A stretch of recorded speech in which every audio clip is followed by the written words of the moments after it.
Greetings, metaphysicians. This is episode 149, The Real GPS. And of course, we are talking about God's positioning system and how it is a perfect metaphor for how we get from point A to point B in this lifetime. And even if we veer off, we will always be rerouted back onto our highest divine life path. Enjoy the episode. You're listening to Let's Get Metaphysical. This podcast explores the spiritual and metaphysical world through the experiences and opinions of the host and those interviewed. It should not necessarily be seen as direct endorsement or personal advice to our listeners. We encourage you to use your own discernment, judgment, and intuition regarding anything you learn from this show. Let's get meta.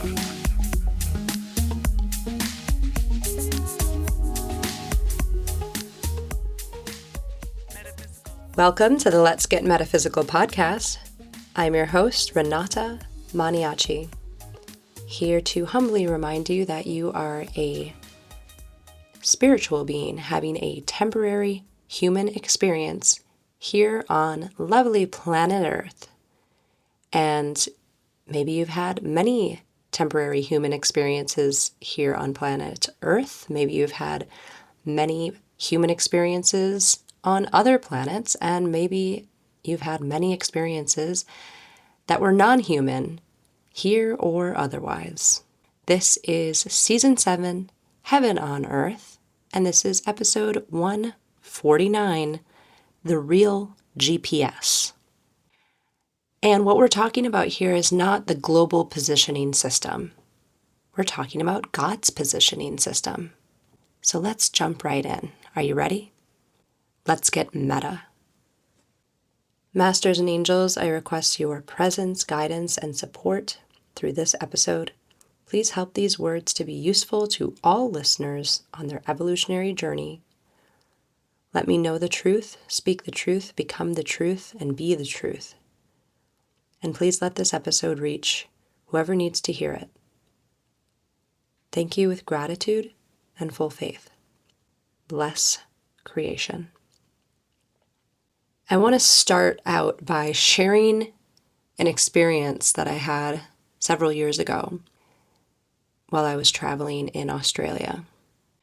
I was flying from Melbourne to Sydney, and something pretty extraordinary happened for me, and it was a big deal in my development, my spiritual development, my faith, my surrender, my consciousness. It was a huge moment for my consciousness. So, as backstory, I had known all of 3 people in all of Australia. And my stops in Australia were Melbourne, Sydney, Brisbane, and Perth, in that order. And I had just finished my visit to Melbourne, and I was in the airport heading to Sydney, went through TSA, got on the plane, went to Sydney, got to my Airbnb and realized that my laptop was not in my backpack. And I'm somebody who can travel for months and months and not even lose a hair tie. So finding that my laptop was not in my backpack was extremely unusual and shocking, and something that I would never normally have allowed to have happen. And I thought back, and I remembered that while I was at the Melbourne airport, I had already gone through TSA. I went through the metal detectors. My bag made it through without needing to be looked at. You know, they pull your bag if if the alarm bells go off or whatever, and they look through it. That didn't happen. My backpack came through, and when I was picking it up, one of the agents looked at me and gave me kind of a funny look and said, "Let me see your bag." And I remember the funny look once I got to Sydney and I was thinking about all of this. It was a really kind of almost comical, like there's something behind his smile look. And I won't forget it because it was just memorable in that way. It was like, why are you asking me for my bag? It already came through. It was a strange thing. It wouldn't happen. And in those moments where he was looking in my bag, it distracted me enough to forget to grab my computer that was in a different tray. You know how you take your computer out of your backpack, put it in a different tray. It distracted me enough to not grab my computer and put it back in my backpack when he gave it to me.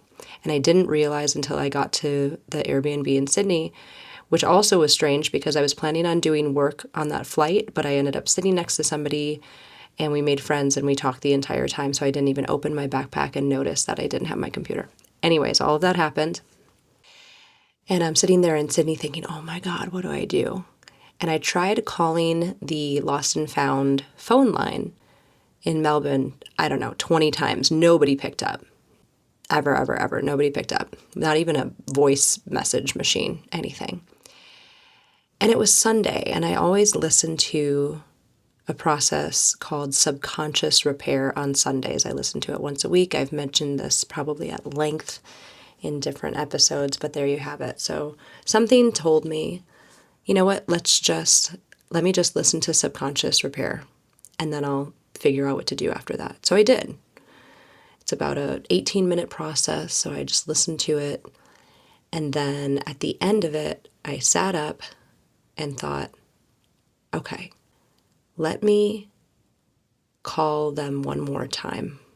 Let me call the Lost and Found in the Melbourne airport one more time. And at that same moment, I had a thought that one of the 3 people that I knew in that entire country who I was going to stay with in a few days in Brisbane after my visit to Sydney, this woman was actually in Melbourne that weekend to teach a class. And I remembered that. And so I called her on her cell phone, which, by the way, I didn't have an international plan, but somehow the call went through and she answered it. And I asked her where she was, and she said, I'm at the Melbourne airport. And I said, do you have time before your flight? She's like, yeah, I got here early. And I said, I left my laptop in the airport at TSA. Can you go see if it's at the Lost and Found? Which was in a different terminal. I mean, she had to leave her gate and go to a different terminal. But she said, yeah, I'll go see. So we hung up, and then I thought, okay, I'll call the Lost and Found one more time. And they answered. First time, they answered. And I asked them if they had a laptop, described what it looked like, and they did. They verified they had my laptop, and I said, look, my friend is at the airport now. She's coming to get it. Please give it to her. And so we arranged all that. My friend went and picked it up. She called me when she was on the plane. She said, I have your laptop, and I'll see you in a couple of days when you get to Brisbane. So all of that happened. And as soon as my friend and I hung up and I knew she had my laptop, it was all going to be okay, I asked God, which is interesting because I usually talk to my angels. I don't usually directly talk to God. I don't know why. It's just a preference. But I specifically hung up the phone and asked God immediately, why did that happen? And the answer I got straight away was, because you need to know that I can plan better than you. And I was blown away. I started to cry. It was a really intense spiritual moment. That answer was clear as I'm talking to you right now. No confusion, no ambiguity.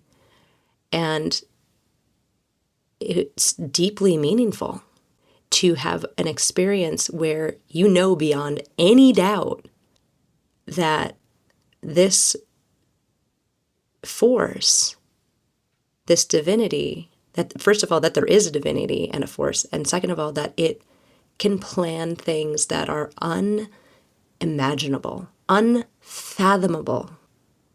It's unfathomable that that would happen. And one of the 3 people I know in that entire country was at the airport just after me. and that I was going to stay with that very person 4 days later. Here I am thinking I need to fly back to Melbourne immediately, go get it myself. I don't know what to do, have them ship it. Maybe somebody stole it, right? All these things. And it was in total like a half an hour, worry or concern. And then it was all just taken care of. And the whole thing happened because I needed to know that God can plan better than I can. And that was the start of my journey of surrendering and having more faith. It was a huge transformational point in my life where I started to have more faith. Because you can't not have faith after an experience like that. And so here we are on this episode, The Real GPS, which, of course, is not global positioning system, but God's positioning system or God's planning system, however you want those letters to work for you.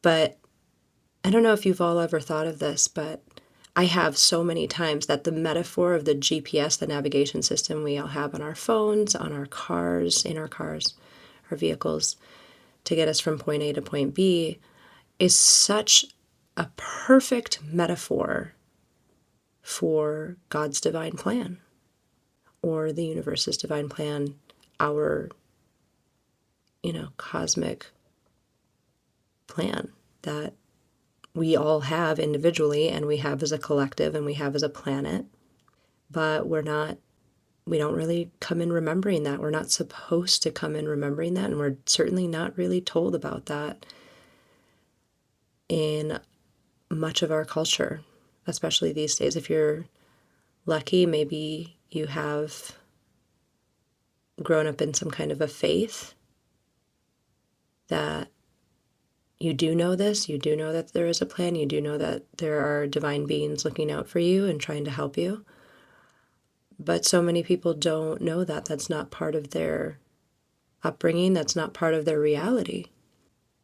And what I love about the metaphor of the GPS is that, in this case, we usually, we will type in where we want to go. And the GPS will spit out the fastest, easiest route to get there, the most direct route. And you can add stops along the way if you need to do that. If you have different errands you need to run or people you need to see, but you can put in your destination. Sometimes there will be road work or an accident and you need to go a different route. Or maybe you were going too fast or not paying attention and you missed the stop that the turn you were supposed to make, or the on-ramp or whatever. And that system will recalculate. It'll reroute to find the next fastest way to get to your destination and all of your stops along the way, right? Well, in that same way, that is what God's positioning system does as well. We have this destination, and we can think of that as, the completion of our physical incarnation in this lifetime, for example, or the attainment of the level of consciousness that we signed up to attain in this lifetime before we leave the physical body, right?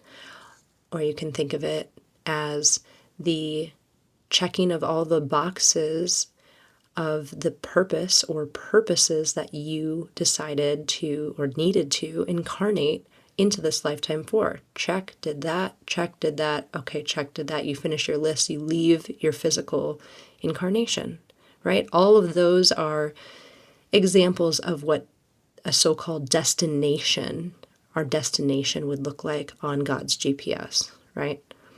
God's positioning system, the real GPS. And similarly, we have these stops along the way that we have prearranged. We don't remember them most of the time, but we have prearranged. We have to do this. We have to meet this person. We maybe have to have this child, or we have to start this business, or we have to help this person, or we have to remember this part of the mission and complete it, or we have to compose this song, or we have to any of these things, right? And those are the stops along the way to the destination of this incarnation. And it starts out with having the clearest path to that. Yes, there's things we have to do. Yes, there's karma we have to pay off. Yes, there is karma we have to accrue. We get good karma too. Yes, there are past life sufferings maybe and traumas that come in that we get to heal. Decisions we have to make. There are all these stops, right, along the way, but the divine has created this plan to get us there in the fastest, smoothest, most efficient way. Even if it doesn't seem like that to us, if we could see from a bigger picture, if you could see the whole map, right? That is the most efficient way. But just like in our typical use of GPS, we can make a wrong turn. So can we in our divine life path. Maybe we make a wrong turn every day. And by wrong, it means it changes the route. They have to reroute us, right? You were supposed to go to this school, but for some reason at the last second, you made the choice not to go there and did something else. The whole thing has to reroute because now you won't take that class, which inspires you to go here where you meet this person and get that next job, right? So they reroute everything, and they can, and they do. That is something that probably happens every day. Now, are they big reroutes? Maybe not. I tend to see it as having one big picture plan, right? You start at point A and you end at point B for our lifetime, right? And there's all the stops and everything. And I feel like with God's positioning system, there's lots of little alleyways and roundabouts and U-turns and, things kind of built in, right? Like, okay, look, we'll go this way and you can choose whether you go to this school, or that school, or you are going to meet this person, or that person, or you're going to go and learn this trade, or that trade. And, we do obviously have choice. We have free will. We have these things built in, but in the big picture, right? We are still being rerouted or directed to that original point A to point B incarnational path. We're still following that blue line that the divine has helped us create that we usually don't remember much of once we incarnate. But that's still happening. Now, we all know people, and maybe we have been those people, maybe we are those people now, but maybe we have been those people and we know those people, we have these people in our families who just keep taking turns off of this plan, right? Maybe they're 1 second they're following the blue line, and then they do a U-turn and start completely going the other way. Maybe a negative influence came in and is influencing them to get off their highest divine path, right?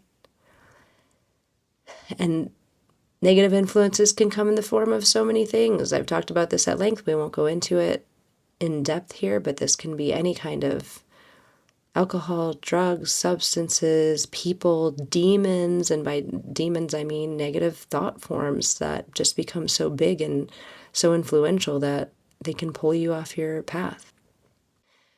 And any other kind of thing like that, right? So people get pulled off their path and then they have to be rerouted. And that route, depending on these choices that are made, can take a lot longer. If you are on your path and then all of a sudden do an about face and a U-turn and you're going in the exact opposite direction, that reroute might take 3 more years to get to that next stop that you needed to hit in that lifetime, where it was only going to take you 3 months to get to that next stop. Now you've done a U-turn and now it's 3 years, or any other kind of variation on that, right? And you turn left instead of turning right. It adds on, this whole, because you did that, there's this whole other karmic steps you now need to go through that would have been avoided if you had done the one thing, but now you have to go through because there's this tension, there's this going against nature, this going against the flow of your highest divine life path. And a lot of times we don't do that. Maybe most of the time we don't have any idea that we're, or realization or consciousness or awareness that we're doing that we're going against the path. A lot of folks can't feel when they do that.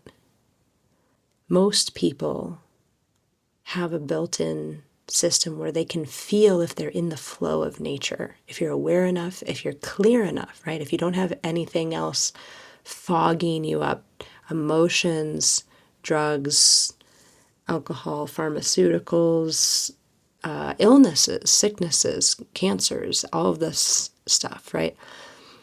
If you are clear and you have that blessing to be clear and you can become clear, you can feel when you're flowing and on your path. And you can often feel, oh, I think I made a wrong turn. I need to backtrack. Or I need to go through this and get back on the path, right? I guess what I'm getting at here with this episode is that we are so held in a way that we may not have any conscious awareness of. And in a way that I certainly, I never really had the feeling that I was going the wrong direction, but I don't even think I realized that there was a path for a long time, probably until my late 30s, or I'm sorry, my late 20s, mid to late 20s, that there even was kind of like a path, a divine path, a spiritual purpose for being here. I think I knew that there was a purpose, but I didn't really understand it. I didn't know what it was. But that experience in Australia, and by the way, I didn't mention this before, but Sydney is the home of my spiritual teacher. Sydney, Australia. It was the first time I'd ever been there. And that is literally my entree into that city where he was at that time. I had that divine experience the moment, surrounding my arrival in that city. It just, that means something to me. It just added to the whole experience for me and made it even more poignant and more deep. I felt the depthness, like it could have been from when I was going from Brisbane to Perth or from, wherever, but it was when I was landing there. So anyways, that was interesting to me. But this idea that, we have our plans, we have our ideas, we have our desires, right? Our wants. We want to do this. We desire to do that. We want to be with this person. We don't want to be with that person. We want to go to this school. We don't want to do that. All of this, there is a plan. And it's so intricate that not only is it specific individually to you and your life and your purposes and the things that you need to do in this lifetime, everyone else has that too. And they all intermingle and coexist and flow, maybe not seamlessly. I was going to say seamlessly with each other.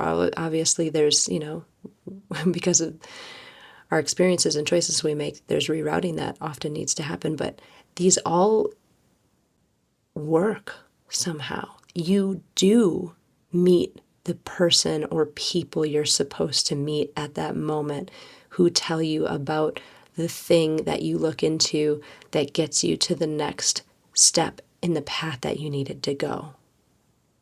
You do make the seemingly wrong turn on the way to an event, but then end up meeting this person that inspires you and changes your life.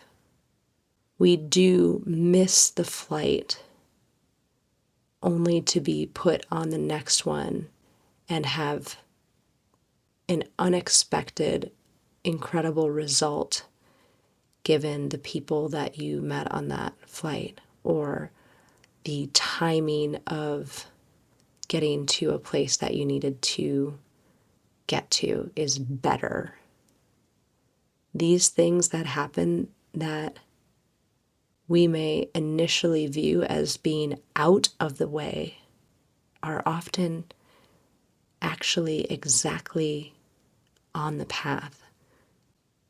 And just because they're not part of our knowing or our plan, I didn't plan to get a flat tire and have to wait for 30 minutes and then miss this thing. And then, I had to do this thing the next day, but actually it ended up being perfect because of XYZ. You don't plan to do that, but maybe that's actually in the plan. Maybe that is the plan. A lot of times these things that happen are getting us back to the original plan that we had no idea about. And I have countless examples of this from my own life, and I'm sure that you right now, can tell me, well, yeah, if this hadn't have happened, and you can follow this whole chain of events, that your life would be different. If one thing hadn't happened and it caused a chain reaction for you to get to where you are now. We all have that. We all have many experiences of that happening. And if you're listening to this, it's likely that you are on your path. You are on your highest divine life path. You are on the real GPS for your life. But either way, this episode is really just a reminder that even if you think you step off and go the wrong way at some point, you get recalculated, you get rerouted. And it might take a longer time. You might have to go through a few more things to get back, but you're gonna get back on the path. The real GPS is not something that we can escape because it's a real thing. It's built in with our souls. We have a destination. It's just how fast can we get there? How smoothly can we get there? How gracefully can we get there? Are we good at following it? Are we good at following that little blue line? Do we want to follow the little blue line? But we can all take comfort and heart knowing that it will always recalculate and reroute if we veer off and go away and choose, and we can choose. Like I said, free choice. We can choose to go in directions because of free will, but there is this overarching big picture plan of the real GPS that will always reroute us back to that destination that's preordained, that we helped to choose, that we helped to create for this lifetime. So I'm going to leave it there for today. We have bonus content clearing, just helping us to clear anything getting in the way of us being on that most easy, clear, direct route on the real GPS. So check that out at patreon.com/letsgetmeta. And as always, thank you so much for listening. Stay positive, stay safe, and stay meta. The Let's Get Metaphysical podcast is an Up and Awaken production and is produced and hosted by Renata Maniaci. Our intention is to raise the vibration of the planet by sharing, validating, and normalizing spiritual and metaphysical experiences. If you are ready to raise your vibration, you might enjoy our free Let's Get Meta Master Clearing. To receive the Master Clearing or to learn more about the podcast, visit letsgetmeta.com. The Let's Get Meta podcast is inspired by angels and supported by angels. If you would like to be a patron angel to the podcast, visit patreon.com/letsgetmeta. Thank you for listening. Stay meta. Let's get meta. Metaphysical. Let's get meta. Metaphysical. Let's get meta. Metaphysical. Let's get meta. Metaphysical.